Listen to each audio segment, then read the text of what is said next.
Nous allons donc parler aujourd'hui des effets du son sur la molécule d'ADN.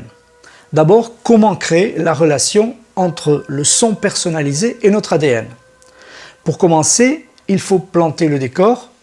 Nous vivons dans un cadre planétaire, dans un point de l'univers quelque part, où les phénomènes d'attraction-répulsion régissent avec cohérence le bon fonctionnement entre tous les éléments de la création.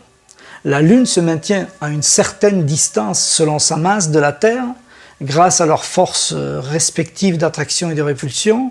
Idem pour le Soleil par rapport à la Terre, pour les distances entre les molécules, entre les atomes et même entre les électrons, les protons et les neutrons.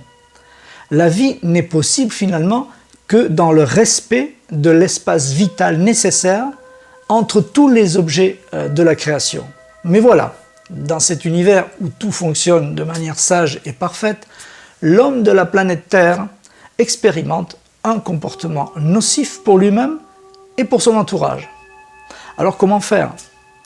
En fait, c'est l'hypothétique savoir ou pouvoir extraordinaire de la conscience sur la vie de l'être humain et de son biotope qui m'a poussé à creuser le sujet en essayant de trouver un moyen d'être finalement plus heureux dans la vie sans dépendre obligatoirement de mon propre niveau de connaissance ou de conscience intellectuelle, je dirais.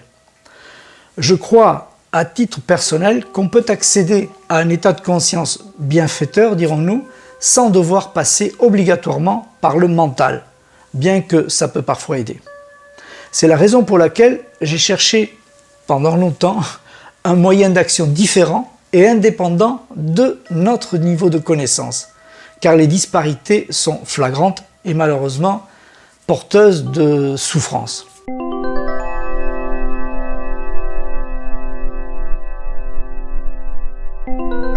Alors comment trouver un moyen qui permettrait de rester centré en toutes circonstances, de prendre connaissance des stimuli stressants dans le calme et la sérénité, de se maintenir dans un parfait état de santé et de vivre ainsi une vie agréable?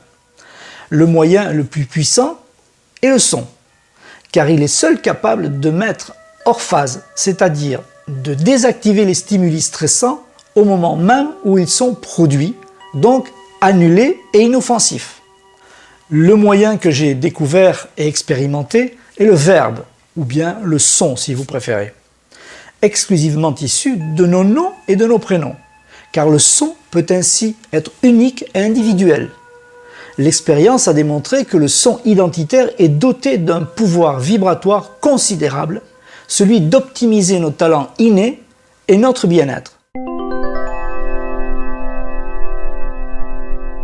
Alors, voyons comment ça fonctionne pour que vous puissiez vous-même un jour en constater les bienfaits.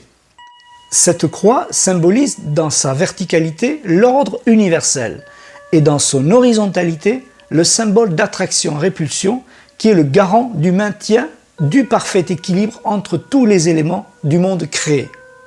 Nous savons que le mouvement de vie est spiral à l'image de ce nautile que nous offre Mère Nature. Nous savons que les deux hélices d'ADN tournent dans le même sens mais sont antiparallèles, donc orientées dans des sens opposés. C'est la raison pour laquelle on utilise de manière identique, au niveau des fréquences, deux orientations opposées, ici symbolisées par des nautiles et leurs spirales qui tournent dans le même sens, mais avec des orientations opposées. La spirale fréquentielle jaune produit la force d'attraction, la spirale fréquentielle bleue produit la force de répulsion. On choisit dans chaque spirale deux sections de positionnement et longueurs identiques afin d'y fixer les 7 notes chromatiques du La au Sol. La valeur des écarts fréquentiels, donc l'accordage, sera irrégulière en apparence, mais parfaitement cohérente avec la progression logarithmique de la spirale de Fibonacci et l'exactitude des résonances harmoniques de tierces et de quintes d'une note fondamentale que nous a fait découvrir Pythagore. Lorsqu'on fait disparaître ces spirales, apparaissent alors les deux sections à cette note. Elles laissent comprendre que cet accordage sera différent d'une octave à l'autre.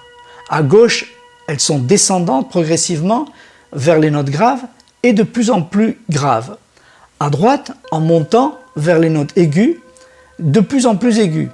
Au centre, on trouve dans le spectre audible de l'humain une valeur de la note La qui correspond à 432 Hz.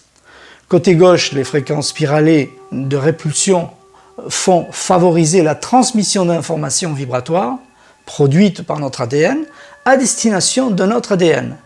Tandis que du côté droit, les fréquences spiralées d'attraction font favoriser la réception d'informations vibratoires venant d'un ADN externe en direction de notre propre ADN. Voilà, merci pour l'attention que vous m'avez accordée et à très bientôt pour de plus amples explications.